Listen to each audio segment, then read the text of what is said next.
Now, your 41 NBC AccuWeather forecast, presented by Volume Chevrolet. Welcome back. We have been tracking Hurricane Fiona this evening, now a Category 2 storm, 110-mile-per-hour winds. What we've seen with this so far is bringing flooding, rain, and landslides to parts of Puerto Rico and the Dominican Republic. But what we're seeing with this in the forecast is this is actually probably going to be our first major hurricane of the season. Overnight, we're expecting this to really gain a lot of intensity. So a Category 3 by tomorrow, potentially by tomorrow evening, we could see this becoming a Category 4 as it gets closer to Bermuda. So all of that's something that we're watching very closely. As far as interactions here at the continental U.S., not much going. Maybe we could see some increased wave heights closer to the East Coast, but otherwise this is just going to head further to the north and should not be an issue for us here in the continental U.S. That being said, we do have a couple areas of interest that we're watching in the Atlantic. This one that's now at a moderate chance for tropical cyclone formation will not be an issue for us. However, you see that yellow X right there. That is currently experiencing a good bit of shear that's inhibiting some tropical cyclone formation, but several models are hinting that we could see some formation once Fiona heads further to the north. All of this is well over a week out, so we're just going to have to keep an eye on it. And right now, everything's staying pretty calm in our area.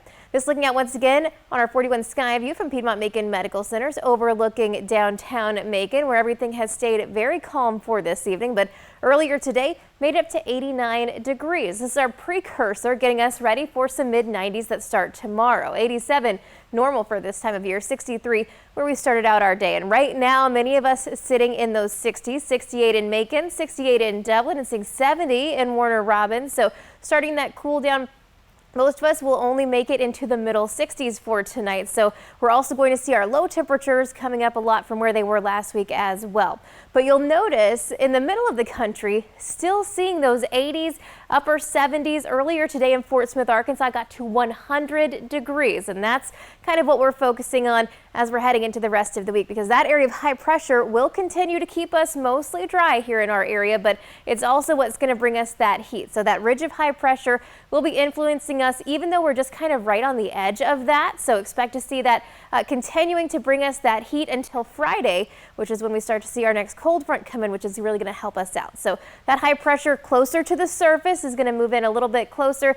It does keep everything very warm for us. We're talking about highs in the mid-90s the next couple of days, but once that cold front comes through on Friday, it will take a lot of this humidity away. So some good news there. So the rest of tonight, temperatures falling into some middle 60s by tomorrow. We're back in the 90s for the afternoon. It won't be quite as humid as it was the past weekend, but we are expecting to see the relief from the humidity and the heat once this front pushes through on Friday. Our highs go from the mid-90s on Thursday back to the 80s on Friday, and we're going to keep it a little bit on the cooler side through the weekend, staying dry until we head into next Monday. In just 10 seconds, I'll look at our 7-day forecast. At Volume Chevrolet, get oil changes for life, plus a 20-year, 200,000-mile warranty. Visit Volume Chevrolet, I-75 exit 187 in Forsyth. That's VolumeChevrolet.com. And here's your 41 NBC AccuWeather 7-day forecast, sponsored by Volume Chevrolet. Just how we all kind of drew it up, 97 degrees for the first day of fall. But then we do see temperatures dropping behind that cold front to 86 on Friday. We'll stay in the mid-80s for most of the weekend, with our next chance of rain holding off until potentially next Monday. For weather updates on the go, download the 41 NBC AccuWeather app and follow 41 NBC on Facebook and Twitter.